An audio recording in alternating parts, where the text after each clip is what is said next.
आज हम गंगूबाई काठियावाड़ी मूवी का एक्सप्लेनेशन करने जा रहे हैं जिसमें कि आलिया भट्ट हैं। और इस वीडियो को शुरू करते हैं। मूवी के स्टार्टिंग में हमें एक लड़की को दिखाया जाता है जो कि उस पर ज़बरदस्ती मेकअप करा रहा होता है। वहीं उसके मुंह में कपड़ा डाल के उसकी नाक की बाली छीली जाती है। वहीं दिखाया जाता है हमें कि कुछ कोठे वाली होती है जो कि उसे मजबूरन सजा रही होती हैं कोठे पे बिठाने के लिए। फिर वहीं हमें रात का सीन दिखाया जाता है जो कि एक बेड पे लेटी होती है। वहीं वो औरत उसे कोने में से देख रही होती है। फिर हमें सुबह का सीन दिखाया जाता है जहाँ पे सारे जने जग चुके होते हैं। वहीं उस कोठे में कुछ औरतें सो रही होती हैं। उस दरवाजे में से जहाँ पे लड़की बंद थी बहुत ज़्यादा आवाज़ें कर रही होती है। उसमें से एक लड़की उठ जाती है जो कि उस मालकिन के पास चली जाती है जो कि उस कोठे की मालकिन होती है। वो लड़की बताती है कि वो लड़की बहुत ज़्यादा ही चिल्ला रही है जिस वजह से हमें सोने में दिमाग ख़राब होता है। फिर वो औरत बताती है इस लड़की को सिर्फ एक ही औरत ठीक कर सकती है जिसका नाम गंगूबाई है। फिर हमें गंगूबाई की गाड़ी को दिखाया जाता है जो कि गंगूबाई अपनी गाड़ी में उसी घर पे आ रहे होते हैं। फिर हमें गंगूबाई को दिखाया जाता है जो कि आलिया भट्ट होती है।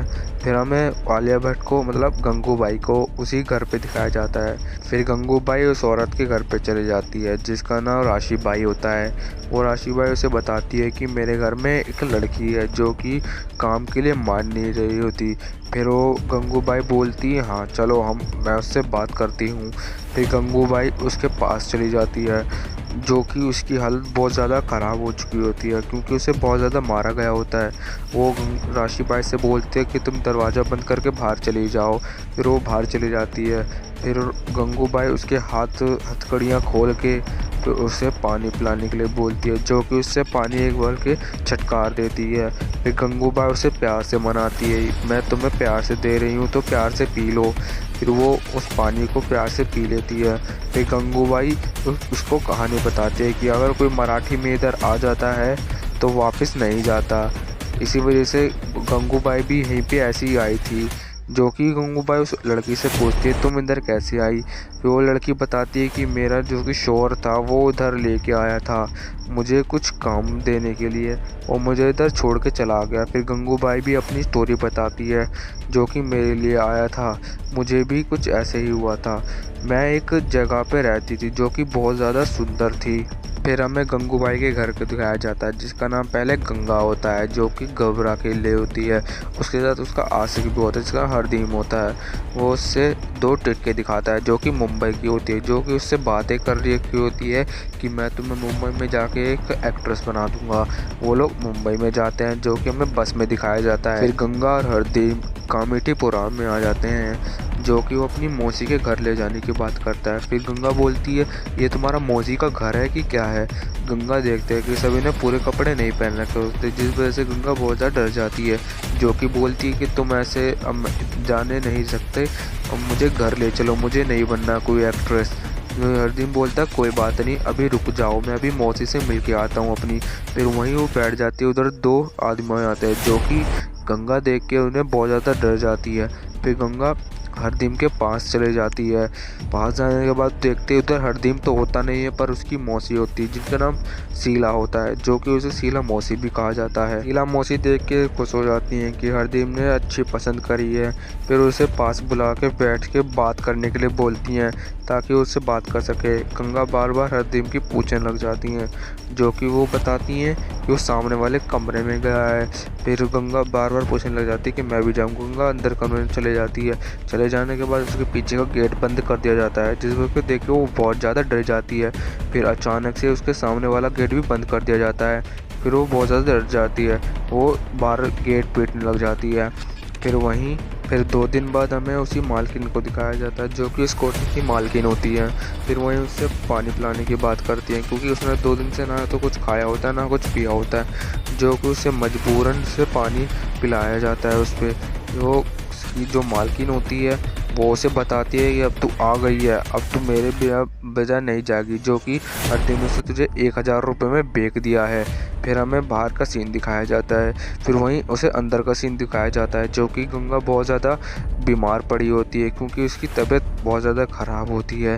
फिर हमें दिखाया जाता है कि गंगा मेकअप कर रही होती है वो इस वजह से ताकि उसे धंधे पे बिठाया जा सके। वहीं उसी टाइम उस कोठे की मालकिन आ जाती है जो कि बोलती है ग्राहक का टाइम हो रहा है, तुम जल्दी जाओ। फिर वहीं मेकअप कर रही होती गंगा बाहर जाके खड़ी हो जाती है, वो चुपचाप सीधी खड़ी हो जाती है। वहीं एक औरत आती है जो कि उसका हाथ ऊपर की तरफ उठा देती है ताकि वो ठीक ढंग से दिखे, और उसके पीछे का कपड़े को उधर उसके कमरे में बांध देती है। फिर वहीं दूसरी औरत आती है जो कि उसके पैर को उठा के पीछे की तरफ लगा देती है, और तीसरी औरत आकर उसके सीधे हाथ कर देती है ताकि वो आने वाले लोगों को बुला सके। फिर हमें दिखाया जाता है कि मजबूरन गंगा को उन आदमियों को बुलाना पड़ता है। फिर वहीं उसी टाइम एक सेठ आ जाता है जो कि गंगा को देख के बहुत ज़्यादा खुश हो जाता है और बोलता है मैं इसे ही चुनूंगा। वो अंदर चला जाता है उसे पाने के लिए, और जैसे ही अंदर जाता है उसी टाइम लाइट चली जाती है। फिर हमें रात का सीन दिखाया जाता है जहाँ पे सारी लड़कियाँ मोमबत्ती लेके खड़ी हो जाती हैं। फिर हमें गंगा को दिखाया जाता है जो कि मंदिर के सामने खड़ी होती है। उसी टाइम उसकी मालकिन आ जाती है। मालकिन बताती है कि तुम्हारी कमाई अच्छी हुई है, जो कि सेठ ने दुगना दिया है। फिर वही गंगा बोलती है कि मुझे उसने दूसरा नाम दिया है, गंगा से नहीं गंगू होगा अब से मेरा नाम, जो कि उससे उसके पहले कमाई दी जाती है। गंगा उसकी अपनी पहली कमाई जला देती है, गंगा जल चुकी है, अब गंगू होगी अब से। फिर वो बताती है कि अब से गंगू मेरा नाम है ताकि आने वाली छड़ी में मैं आगे मराठी को खरीद सकूं, जो कि कांवर लूटा होता है। उस कोठे की मालकिन समझ नहीं पाती है क्या हो रहा है। फिर गंगा आगे की तरफ चली जाती है अपना जलते हुए नोट को लेकर। फिर हमें दिखाया जाता है कि गंगा अपने दोबारा अपने श्रृंगार कर रही होती है। वहीं उसके बगल में उसकी दोस्त भी बैठी होती है जो कि उसे सोने की बाली देती है, वो इस वजह से देखी ताकि वो उससे और ज़्यादा खूबसूरत दिख सके। फिर वहीं दोबारा से उस मालकिन आ जाती है। फिर वो बताती है कि दोबारा जाओ तुम्हारा काम हो चुका है, पर गंगा इस बात को लेकर मना कर देती है कि वो बताती है आज हमारी छुट्टी है, जो कि आज हम मूवी देखने जाएंगे। फिर वहीं जितनी भी सारी लड़कियां होती हैं वो बाहर जाने लग जाती हैं धीरे धीरे ताकि वो सारी मूवी देखने जा सके। जैसी वो सारी बाहर चली जाती है फिर हमें गंगा को दिखाया जाता है जो कि बाहर की तरफ जा रही होती है। उसके सामने एक आदमी आ जाता है जो कि उससे रात के टाइम बताने की बात करने लग जाता है, जिस वजह से गंगू को बहुत ज़्यादा गुस्सा हो जाता है, वो मारने उसे लग जाती है।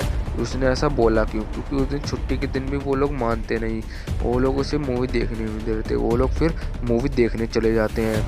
मूवी देखने के बाद हमें रात का सीन दिखाया जाता है जहाँ पे गंगू लेटी होती है। फिर उसी टाइम एक लड़की आके उससे बोलती है, वो बोलती है कि मेरे लिए खत लिख दो। वहीं गंगू बोलती है तुम अब किस आशिक के लिए खत लिखवाना चाहती हो। फिर वो बोलती है मुझे अपने पापा के लिए खत लिखना है। वो गंगू इस बात के लिए देखकर बहुत ज़्यादा इमोशनल हो जाती है क्योंकि उसे अपने परिवार की याद आ जाती है, जैसे वो अपने परिवार को छोड़ के भागी थी। वो उस बात के लिए मान जाती है खत लिखने के लिए। वो जैसी ही खत लिखती है वो पूछते है बताओ क्या लिखूँ। गंगू खुद ही लिखने लग जाती है जो कि अपने बीते हुए कल को सोचने लग जाती है कि ऐसे ऐसे मेरे साथ हुआ था, जिस वजह से गंगू बहुत ज़्यादा इमोशनल हो जाती है, वो रोने लग जाती है। फिर हमें रात का सीन दिखाया जाता है जो कि उसकी मालकिन होती है। वो लगभग 4 बजे होते हैं। उसी टाइम एक ग्राहक आया होता है जिसका नाम शहबंद खान होता है। वो बोलता है उसके 4 गुना दूंगी। वो जैसे ही उसके पास पहुँचते वो मालकिन गंगू के पास पहुँचती है और गंगू से बोलती है कि कोई ग्राहक आया जो कि तुम्हारे 4 गुना देने के लिए तैयार है। फिर गंगू सोचने लग जाती है कि जाएं कि नहीं जाएं। गंगू इस बात के लिए राज़ी हो जाती है। फिर गंगू उसके साथ कमरे में चली जाती है। वो पर जिस बात के लिए करने के लिए आया होता है वो मना कर देता है। वो उसके साथ मारपीट झगड़ा करने लग जाता है, जिस वजह से वो मालकिन को चिल्लाने लग जाती है। जैसी मालकिन आके देखती है कि ये झगड़ा क्यों हो रहा है, वो बाहर चला जाता है उतनी ही देर में। और फिर हमें अगली सुबह दिखाई जाती है जो कि पूरी तरह से एकदम अधमरी सी बन चुकी होती है, जो कि उस रात उसे बहुत ज़्यादा मारा गया होता है। वहाँ की लड़कियाँ उस मालकिन पे चिल्लाने लग जाती है कि तुमने क्यों नहीं बचाया। वो मालकिन बोलती है मैंने बचाने की बहुत कोशिश करी। वो फिर उससे बोलती है मैंने तुम्हें इतना बढ़ाया पलाया पोषा इतनी मतलब बढ़ाया। और वो देख के बहुत ज़्यादा गुस्सा होने लग जाती है और फिर वही मालकिन वहाँ से चली जाती है क्योंकि वो उधर बहुत ज़्यादा इमोशनल हो गए थे। फिर वहीं वो लोग उसे कमरे में रख देते हैं क्योंकि उधर बहुत ज़्यादा शोर हो रहा था इनकी वजह से। फिर वहीं वो लोग उसे रख के चले जाते हैं। फिर हमें अगले दिन दिखाया जाता है जो कि एक रहीम भाई के पास जा रही होती है अपना इंसाफ मांगने, जो कि उसी का आदमी था पहले। वहीं जाके देखती है वहाँ पे एक पठान जा रहा होता है जो कि वही रहीम होता है, जो कि उसे पीछे से आवाज़ मारती है। आवाज़ मारने के बाद पीछे से रहीम भाई देखते हैं, जो कि उससे बोलती है कि मुझे अपना इंसाफ चाहिए। वो गंगू अपने पीछे से बोलती है इंसाफ के लिए। वहीं पीछे से बोला जाता है कि तुम छत पर चला करो। फिर वो रहीम छत पर चला जाता है। फिर छत पर उनसे बात की जाती है कि बात क्या है। फिर गंगू बताती है कि ऐसे ऐसे मेरे साथ मारपीट हुई, जो कि उसमें तुम्हारा भी आदमी था। फिर वो बताता है कि मेरे पास तो बहुत से आदमी हैं, ऐसे ऐसे कौन सा हो सकता है, जो कि अपने पीछे वाले आदमी से पूछ के बोलता है कि वो पीछे वाला आदमी बोलता है कि ये पहले एक था जो कि अब नहीं है। अगर आपको इसका सेकंड पार्ट भी चाहिए तो प्लीज़ हमारे चैनल को सब्सक्राइब करे रखना और बेल आइकन को भी दबाए रखना, ताकि हमारी नेक्स्ट पार्ट की वीडियो भी जल्दी मिल सके।